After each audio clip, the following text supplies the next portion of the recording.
ईरानी जो डेलीगेशन रहेगा वो भी पहुंच चुका है। अल जजीरा के हवाले से बड़ी खबर आपको बता रहे हैं, बहुत बड़ी खबर, बहुत बड़ा अपडेट। बातचीत के लिए इस्लामाबाद पहुंच गया यूएस ईरान डेलीगेशन। अल जजीरा के हवाले से खबर आपको बता दें, यूएस और ईरान के अधिकारी इस्लामाबाद पहुंच चुके हैं। जेडी वैंस आज इस्लामाबाद जा सकते हैं।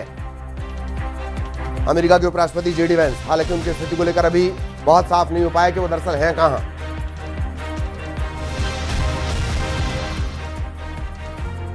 और सीज फायर को लेकर भी एक बड़ी खबर आ रही है। ईरान के एक चैनल ने सीज फायर पर बातचीत पर एक नया दावा किया। चैनल के मुताबिक अब तक ईरान का कोई भी प्रतिनिधिमंडल इस्लामाबाद नहीं पहुंचा, यानी एक बार फिर तस्वीर बदलती हुई। सीज फायर पर भी सस्पेंस जारी है। सीज फायर पर दूसरे दौर की बातचीत पर जारी सस्पेंस के बीच ऐसी तस्वीर सामने आई जिसने एक उम्मीद जताई। पाकिस्तान की राजधानी इस्लामाबाद के पास नूर खान बेस पर एक अमेरिकी विमान दिखा। दावा किया गया कि विमान में अमेरिकी प्रतिनिधिमंडल का सामान हो सकता है, क्योंकि ट्रंप के मुताबिक उपराष्ट्रपति जेडी वेंस की अगुवाई में अमेरिकी प्रतिनिधिमंडल इस्लामाबाद पहुंचने वाला था। इसी बीच अमेरिका ने यह भी दावा कर डाला कि ईरान अपना एक डेलीगेशन पाकिस्तान भेज रहा है, यानी तस्वीर पल पल बदली। कभी हां कभी ना के चक्कर में पूरी दुनिया गोल गोल घूमी। ड्रामा सोमवार यानी 20 अप्रैल से ही शुरू हो गया। ट्रंप ने सोमवार को कहा कि ईरान जल्द बातचीत करने वाला है। पाकिस्तान भी बोला कि ईरान अमेरिका बातचीत के लिए तैयार है, लेकिन इस बीच ईरानी संसद के स्पीकर ने कहा कि ईरान किसी की धमकी के दबाव में बातचीत नहीं करेगा। यानी जितने मुंह उतनी बातें। 20 अप्रैल को दिन भर चकलस हुई, जो अगली सुबह भी जारी रही, क्योंकि एक और दावा किया गया कि वेंस पाकिस्तान पहुंचने वाले हैं और दूसरी ओर वो वॉशिंगटन में व्हाइट हाउस में नजर आए। यानी किसी फिल्म की तरह सीज फायर पर बातचीत के दूसरे दौर पर सीन बदलता रहा। ईरान ने अपने जहाज पर कब्जे को लेकर गुस्सा दिखाया तो अमेरिका ने एक बार फिर ईरान के परमाणु हथियारों का राग अलापा। एक बार तो खबर यह भी आई कि ट्रंप ईरान के साथ सीज फायर बढ़ाने के मूड में नहीं है, और ये संकेत व्हाइट हाउस ने दिए। इशारा किया गया अगर 21 अप्रैल को बातचीत नहीं हुई तो 22 अप्रैल को सीज फायर खत्म हो जाएगा।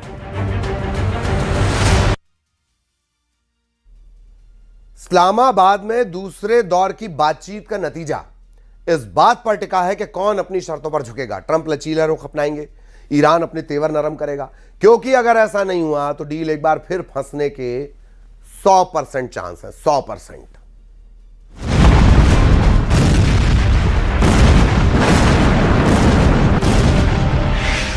डील, डायलॉग और डेडलाइन में फंसे अमेरिका ईरान सिर्फ अपना नहीं बल्कि पूरे पश्चिम एशिया का फ्यूचर तय करने वाले हैं। क्योंकि जंग भले ही ये दोनों लड़ रहे हों, लेकिन इसमें डायरेक्ट या इनडायरेक्ट तरीके से ये पूरी दुनिया को घसीट चुके हैं। इसलिए जब 2 हफ्तों का सीजफायर एक्सपायरी के करीब हो और फाइनल डील पर शर्तों के बादल मंडरा रहे हों, तो फिर ग्लोबल टेंशन का हाई होना भी लाजमी है।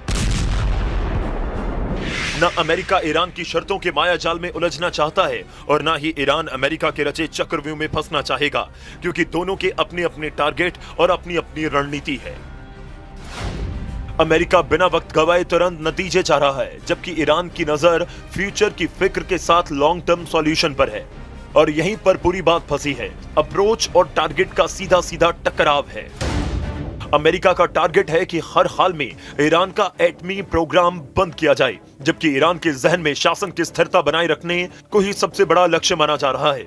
शुरुआत से ही ट्रंप की कोशिश सैन्य कार्रवाई के जरिए जल्द समझौते का दबाव बनाने की थी, लेकिन ईरान जिस ढंग से आगे बढ़ा उससे साफ है कि वो वक्त के साथ साथ धीरे धीरे इस प्रेशर को कम करना चाहता है।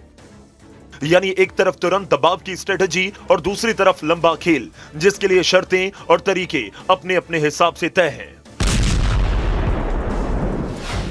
ट्रंप ने ईरान के सामने सख्त शर्तें रखी हैं और मिलिट्री फाइनेंशियल प्रेशर के जरिए इसे हासिल करने की रणनीति पर आगे बढ़ रहा है। इसमें नई ग्लोबल इक्वेशन तैयार करने की कोशिश है, जबकि ईरान बातचीत को लंबा खींच रहा है। सीधे टकराव से बचते हुए जवाब देने पर जोर है और इसके लिए क्षेत्रीय नेटवर्क का इस्तेमाल भी किया जा रहा है। साफ है कि जब एक बार फिर बातचीत की मेज सजेगी तो टकराव इन्हीं रणनीतियों के बीच होगा। एक तरफ बेताब अमेरिका तुरंत रिजल्ट चाहेगा, तो दूसरी तरफ सब्र के साथ ईरान इसे और लंबा खींचना चाहेगा।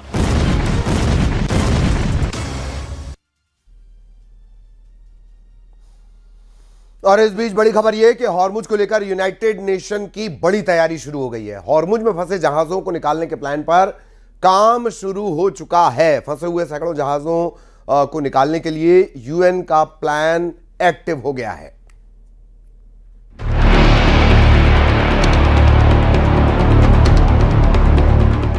हॉर्मुज़ स्ट्रेट में जहाजों की लंबी लाइन बता रही है कि अमेरिकी नाकेबंदी ने नाक में दम कर दिया है, क्योंकि फारिस की खाड़ी में घूमने वाले जहाजों का मेन रास्ता हॉर्मुज़ स्ट्रेट के पास लारक और केशम द्वीप के पास से गुजरता है।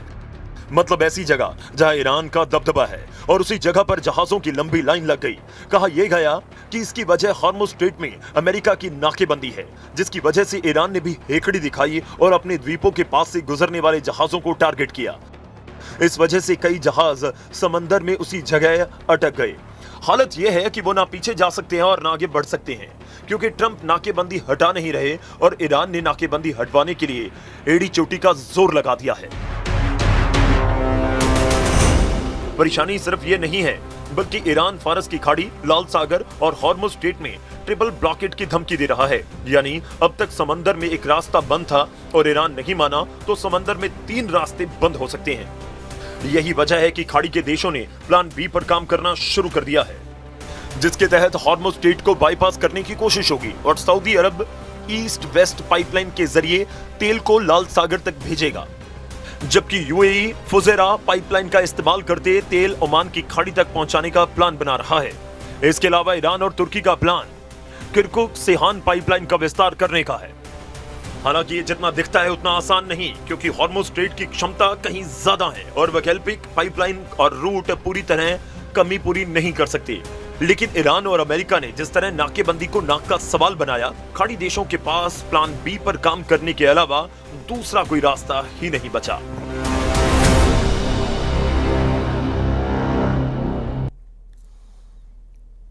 ईरान अपनी मांगों पर अड़ा है, इस्लामाबाद जाने को राजी तो हो गया है, लेकिन उसने साफ साफ कहा है कि वो अपनी मांगों में कोई समझौता नहीं करेगा। ईरान ने साफ कहा है कि अगर बात हुई भी तो न्यूक्लियर और मिसाइल प्रोग्राम पर कोई बातचीत नहीं होगी।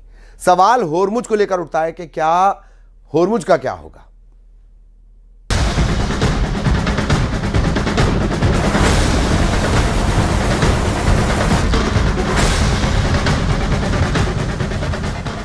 क्या 35 से 40 किलोमीटर दायरे में फैले इस समुद्री गलियारे में सबसे बड़ा युद्ध होने वाला है। हालात ऐसे हैं कि ये जंग परमाणु धमाके तक पहुंच सकती है। इस समुद्री गलियारे की तपिश फारस और ओमान की खाड़ी से होते हुए दक्षिणी चीन सागर तक पहुंच गई है और इस जंग के लिए कई देशों ने मोर्चा खोल दिया है।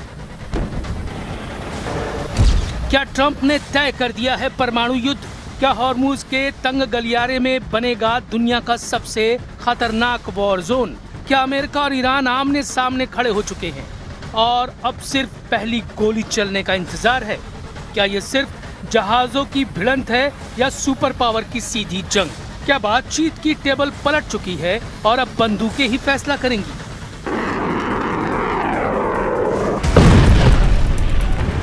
हॉर्मुज की नाकेबंदी बातचीत के बीच सबसे बड़ी बाधा बनी हुई है। मैं इस बारे में विचार करूंगा, देखता हूं नाकेबंदी कैसे बाधा बनती है। फारस और ओमान की खाड़ी में हॉर्मुज को लेकर सबसे बड़े तनाव के बीच दक्षिण चीन सागर में अमेरिका और फिलीपींस के बीच सबसे बड़ा सैन्य अभ्यास चल रहा है। यह अभ्यास 8 मई तक चलेगा। इसमें 17,000 से ज्यादा सैनिक शामिल हैं। बलिकतन 2026 नाम से चल रहे इस सैन्य अभ्यास में अमेरिका और फिलीपीनी फोर्सेस के साथ जापान, ऑस्ट्रेलिया, कनाडा, फ्रांस और न्यूजीलैंड के सैनिक भी शामिल हैं। इस सैन्य अभ्यास पर चीन भड़क गया है। चीन ने कहा है कि अमेरिका दूसरे देशों को दक्षिणी चीन सागर में लाकर तनाव बढ़ा रहा है। उधर हॉर्मुज पर अमेरिका की नाकेबंदी पर भी चीन ने सवाल उठा दिए और कहा कि अमेरिका की नाकेबंदी गैर वाजिब है। दुनिया की तेल सप्लाई के दिल हॉर्मुज में अभी तनाव अपने सबसे खतरनाक स्तर पर पहुंच चुका है। अमेरिका आरोप लगा रहा है कि ईरान जहाजों को खतरे में डाल रहा है। ईरान ने पलटवार करते हुए अमेरिका को समुद्री डकैत बता दिया। अमेरिका ने ईरान के एक जहाज को जब्त किया तो ईरान ने बदले की कसम खा ली। ये सिर्फ समुद्री विवाद नहीं है, ये उस जंग की शुरुआत हो सकती है जो पूरी दुनिया को हिला देगी।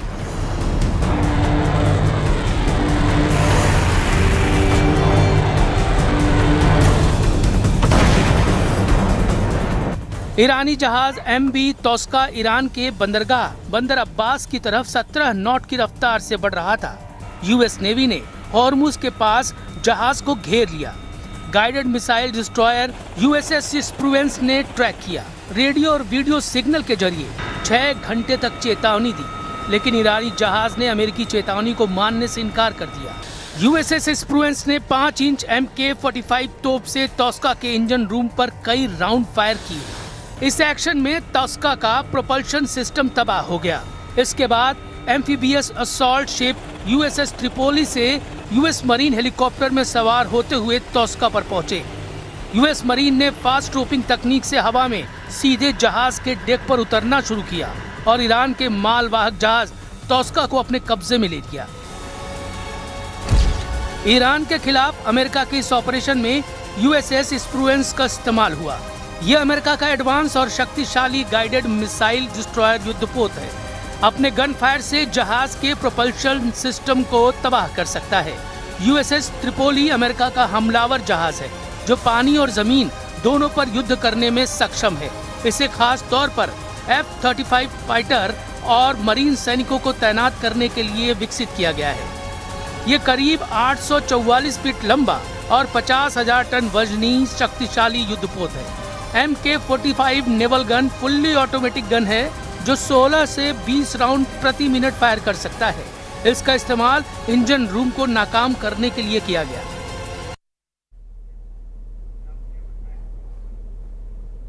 और इस वक्त एक बड़ी खबर का रुख करेंगे। मल्लिकार्जुन खड़गे का प्रधानमंत्री मोदी पर विवादित बयान।